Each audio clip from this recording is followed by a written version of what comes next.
With outrage and controversy coming each week from Suella Braverman's actions, it's easy to forget some of the things she's done or said. So we're going to remind you.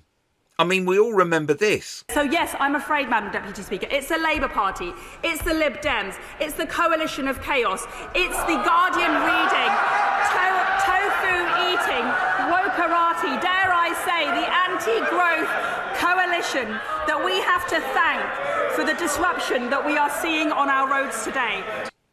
But it was only before the summer she was embroiled in this scandal, where information about Suella getting a speeding fine, one she allegedly tried to dodge the consequences of, blew up into something much bigger. Braverman didn't try to get the fine reversed, but allegedly tried to use her position to get off attending a group speed awareness course and instead do it as a one-to-one meeting. By attending the course, she would avoid getting 3 points on her licence. As per usual, Sunak, when asked, pretended he knew very little about it, and could the reporters please just ask him about his latest quest to look competent?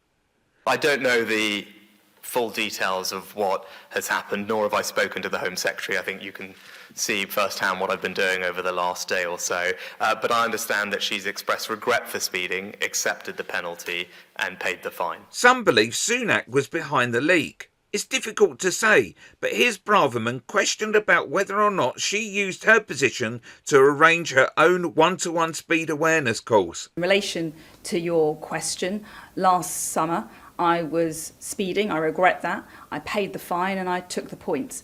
But we're focused now on delivering for the British people and working for them. Did you ask civil servants to put you on a one-on-one speeding course? In relation to the process, I'm focused on delivering for the British people, do my job as Home Secretary. What I will say is that, in my view, I'm confident that nothing untoward has happened. OK, let's try that again. Would you welcome an investigation into this? Have you spoken to the Prime Minister? Would you welcome one?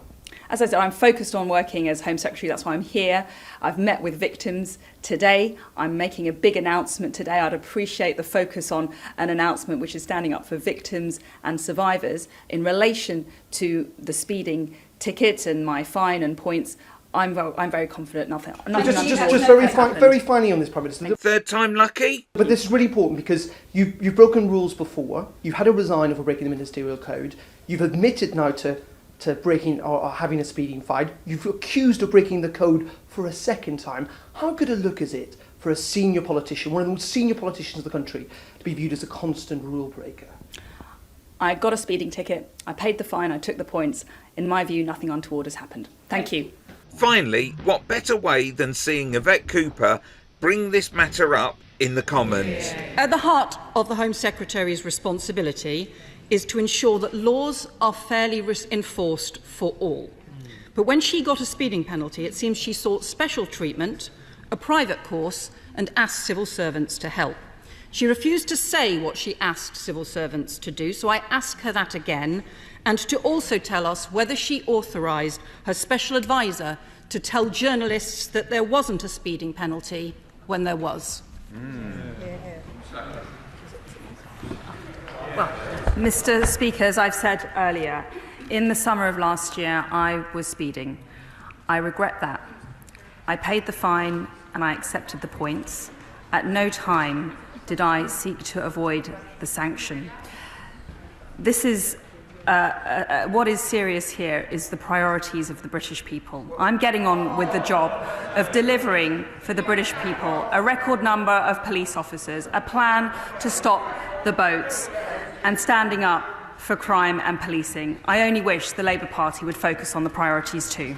Yvette Cooper. Well, the trouble is she's failing to deliver for the British people too. And everyone can see that she isn't answering the basic factual questions on what she said to the civil service and to her special advisor. And it matters because it is her job to show she is abiding by the ministerial code that she's broken before on private and public interests, and to enforce rules fairly for everyone else. But time and again she tries to think that that she's above the normal rules, breaching security even though she's responsible for it, trying to avoid penalties even though she sets them, reappointed even after breaking the ministerial code, and criticising Home Office policies even though she's in charge of them, and is failing on knife crime, on channel crossings, on immigration and more. The Prime Minister is clearly too weak to sort this out. Well, if the Home Secretary cannot get a grip of her own rule-breaking behaviour, how can she get a grip on anything else? Mr. Speaker, some gentle advice for the Right Honourable Bailey.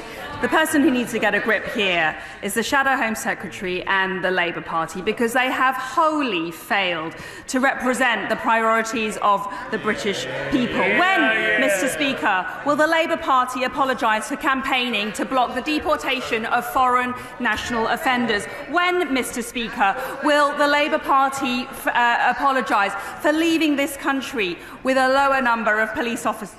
Can I just say, no responsibility for the Labour Party. I think you might be. Here's a video on how to deal with Braverman.